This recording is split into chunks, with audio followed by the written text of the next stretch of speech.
रिंकू राजपूत जी। राधा राधा गुरुदेव। राधे राधे महाराज जी, आपके चरणों में कोटि कोटि प्रणाम। महाराज जी, मैं पिछले कुछ समय से आपका सत्संग सुन रहा हूँ। अभी 5 साल से पिछले अमेरिका में WWE में रेसलर हूँ। अब माता पिता नहीं रहे इस दुनिया में, बट मन होता है कि उनकी भक्ति नहीं कर पाया। गुरुदेव, आप मेरे सपने में आए थे और नाम दिया। महाराज जी, अभी मेरे मन में ऐसा आ रहा है कि मैं अमेरिका में रह के रेसलिंग करूं या भारत आकर भक्ति करूं और भारत भूमि की सेवा करूं। महाराज जी, कुछ समझ नहीं आ रहा, आप कृपया मार्गदर्शन करें, क्या आगे का निर्णय लूं। देखो, हमारी दृष्टि में चाहे अमेरिका हो, चाहे भारत हो, या कहीं भी विश्व में, हमारे ठाकुर जी का ही सारा वैभव है। अनंत ब्रह्मांड उन्हीं के हैं। सकल भूमि गोपाल की, या में अटक कहा। कहीं भी रहो, प्रभु के होके रहो। माता पिता के रूप में, सारे जगत के रूप में मेरे ही ठाकुर जी महाराज विविध रूपों में खेल रहे हैं, दूसरा कोई है नहीं। तो शरीर बल ये टिकाऊ चीज नहीं है। आज है, कल शरीर नहीं रहेगा। आज शरीर स्वस्थ है, कभी अस्वस्थ भी होगा, क्योंकि ये मरण धर्मा शरीर है, परिवर्तनशील है। महाबल भगवान का आश्रय है। सब बलों के केंद्र महाबल भगवान है, उनसे बढ़कर कोई नहीं है। देखो ना, 7 वर्ष की अवस्था के हमारे ठाकुर जी महाराज 21 किलोमीटर अब भी गिरिराज हैं। 7 दिन 7 रात ऐसे 21 किलोमीटर गिरिराज जी को कोई है इनसे बलशाली वाला? 105 फण वाला कालिया पूरे काली देह को जहर से युक्त कर दिया कि ऊपर से पंछी भी निकले तो मर के गिर जाए, ऐसी उसकी गैस जहरीली। कूद गए जल में और उसके मान का मर्दन करके रमणक द्वीप भेजा और अपने श्रीअंग के स्पर्श से पूरे जल को अमृतमय कर दिया। देखो, महाबली है ना। सांप के फण पर नृत्य किया, ऐसा कोई है नाचने वाला? कोई। और ज्ञान के समुद्र भगवान ने गीता जी का जो बोला, अद्वितीय ग्रंथ है गीता। हर संप्रदाय, हर देश, हर जगह, हर भाषा में गीता जी की टीका हुई। एक अमोघ वाणी भगवान की गीता। तो भगवान अमोघ ज्ञान है, भगवान अमोघ बल है, और भगवान अहेतुकी मित्र हैं। हमारे किसी गुण से नहीं, हम उनके हैं। इस बात को स्वीकार करें तो जहां भी हो वहीं भगवान है। सर्वत्र भगवान है तो वहां भी तो भगवान है ना। सबके भगवान है तो आपके भी भगवान है ना। सब समय भगवान है तो इस समय भी है ना। तो जहां भी हो वहां भगवान के हो, ऐसा भाव रखो। जो बल, जो आपको बुद्धि दी है, समाज सुख में लगाओ, समाज सेवा में लगाओ। जिससे दूसरों को सुख पहुंचता है वो भजन ही माना जाता है। परहित सरिस धर्म नहीं भाई। जिसमें दूसरों को लाभ मिले, सुख मिले, आनंद मिले, हमें पीड़ा मिले कोई बात नहीं, पर दूसरों को सुख मिले, उसी को धर्म कहते हैं। और धर्म का फल होता है भगवान में प्रीति हो जाना। सावै पुंसाम परो धर्मो ये तो भक्ति अधोक्षजे। भगवान अधोक्षज श्री हरि के चरणों में भक्ति हो जाना, यही सब का फल है। इसलिए नाम जप करो, कोई व्यसन मत करो, बुरे आचरणों से बचो। जैसे सांप के काटने से जहर चढ़ता है तो एक शरीर नष्ट होता है, पर विषय का नशा चढ़ गया तो अनंत जन्म बीत गए, अभी तक उतरा ही नहीं। अब मनुष्य जन्म मिला है तो हम विवेक धारण करके चलें, क्योंकि विषय भोग की बाहुल्यता हो रही है। इंद्रिय और मन को विषयों में सुखानुभूति ये भ्रमात्मक होती है, और इसी को हम सुख मानकर विचरण कर रहे हैं। अब धर्म का शासन, भगवान का शासन, गुरु का शासन, ये कोई स्वीकार करना नहीं चाहता। तो मन इंद्रियां उच्च स्वच्छंद होकर विषयों में घूम रहे हैं, तो दुर्गति का कारण बन जाता है। इसलिए प्रार्थना है, कहीं भी रहो भगवान के होके रहो, भगवत स्मरण परायण रहो। और जब आपको लगे कि लौकिक उन्नति कोई उन्नति नहीं है तो भाग जाओ। ये परम पावन देश भारत है, इसकी समानता त्रिभुवन में कहीं नहीं हो सकती। भगवान के विविध अवतार यहाँ हुए, जहाँ की नदी भी जगत को पावन करने वाली है। गंगा, यमुना, नर्मदा, सरयू, गंगोत्री, कितने बड़े बड़े तीर्थ, प्रयागराज, काशी, अयोध्या, मथुरा, मतलब आप देखो, त्रिभुवन में भारत जैसा ये कोई हमारा देश है, इसलिए हम कह रहे हैं ऐसा नहीं। जहां भगवान के विविध अवतार, जहां भगवान की पावनता छाई हुई है। तो अगर हम भारत देश में वास करते हैं तो मानो हम बहुत बड़े तीर्थ में वास कर रहे हैं। ये हमारा देश बहुत पवित्र देश है। अब बाहरी आचरणों का अनुकरण देखो, हर जगह गुण दोष है। हमें नहीं कहते कि बाहर दोष ही दोष है, गुण है। बाहर के विज्ञान को स्वीकार करो, बाहर की जो प्रवीणता है उसको स्वीकार करो। कैसे व्यापार किया जाता है, कैसे समाज को सुख प्रदान किया जाता है, अगर वहां गुण मिलते हैं वो स्वीकार करो। अच्छी से अच्छी पढ़ाई पढ़ो, अच्छे से अच्छे डॉक्टर बनो, अच्छे से अच्छे वैज्ञानिक बनो, पर जो दोष है उसे क्यों स्वीकार करो।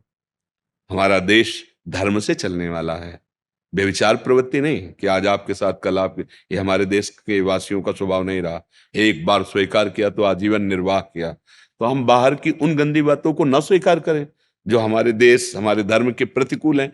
बाहर भी ऐसे गुण हैं जिनको हम मान लो एक आप अच्छे डॉक्टर बन गए, बाहर से पढ़ के आए तो हमारे देशवासियों की सेवा बन गई ना। आप अच्छे वैज्ञानिक बन गए तो हमारे भारत की उन्नति होगी। तो बाहर हम जाएं पर अपने देश और अपने धर्म को पूर्ण करने के लिए, ना कि उसका नाश करने के लिए। आज हम लोगों की बुद्धि बदल रही है, इसलिए हमारा पतन हो रहा है।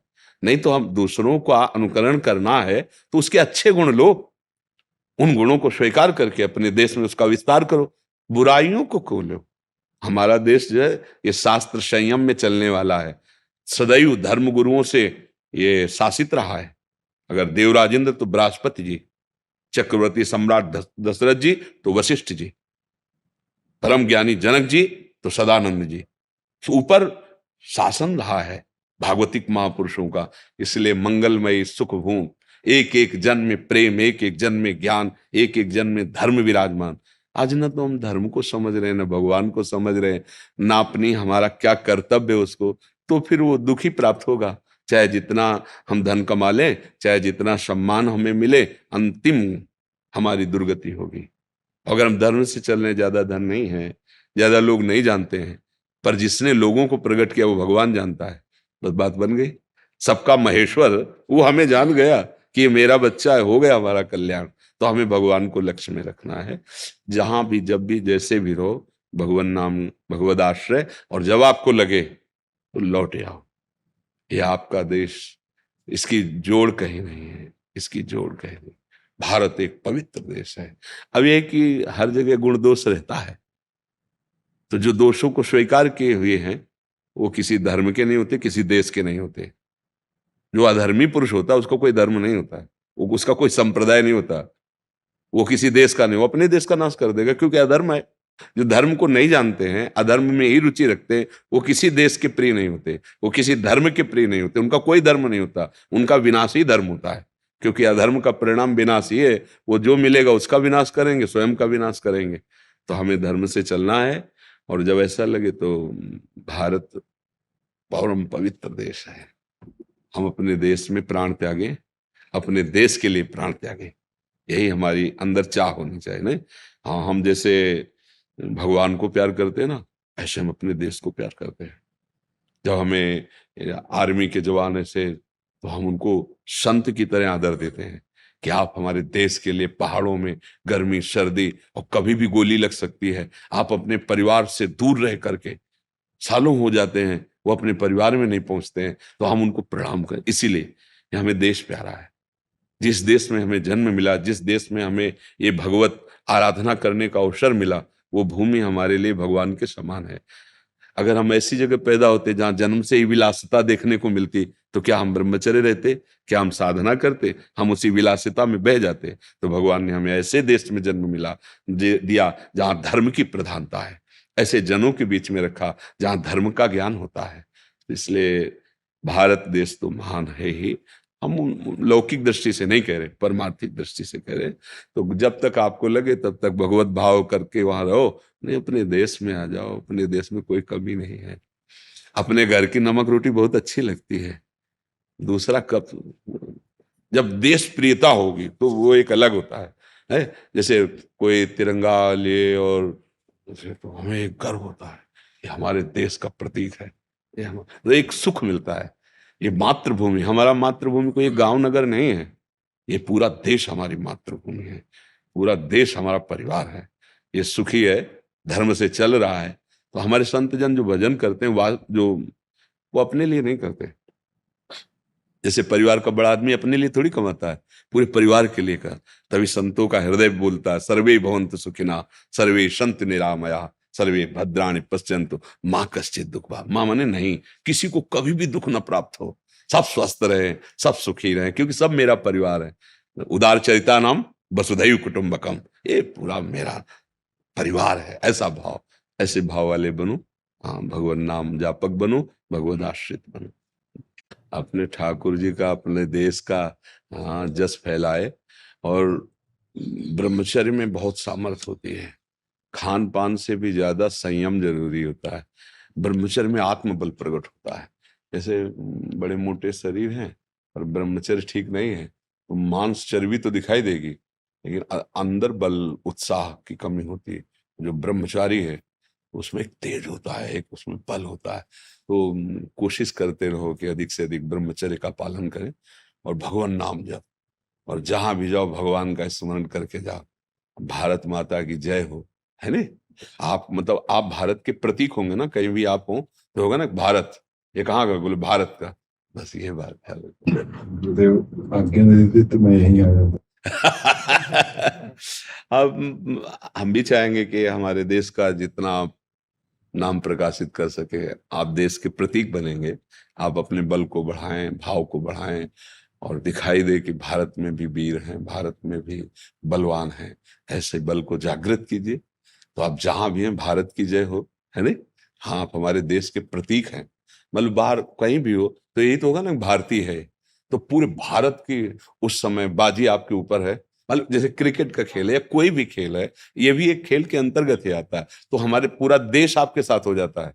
आपकी जीत तो हमारे देश की जीत होती है ना, कि भाई क्या बोले, जीत गया, भारत जीत गया। तो ऐसे भाव से जरूरी नहीं है, संयम से रहो। और जब आपको लगे कि मैं उब गया इस संसार के खेलों से, तो आ जाओ, बढ़िया आनंद पूर्वक भजन करो, जीवन भगवान को समर्पित कर दो। ऐसा जब लगे, गुरुदेव लगने लगा है। हाँ तो बड़ी कृपा है। अगर इन खेल संसार के खेलों से लगने लगे तो फिर दिव्य भगवान की प्राप्ति के मार्ग में चला जाए। जीवन का लाभ यही है। अब देख लो, आप देख लो। अरे सी है। धन्यवाद, धन्यवाद, धन्यवाद, धन्यवाद, धन्यवाद। जय जय श्री राधे, जय जय राधा राधा राधा। मैं जोरों शोरों से, हाँ, उसके बाद फिर हाँ। समझ गया।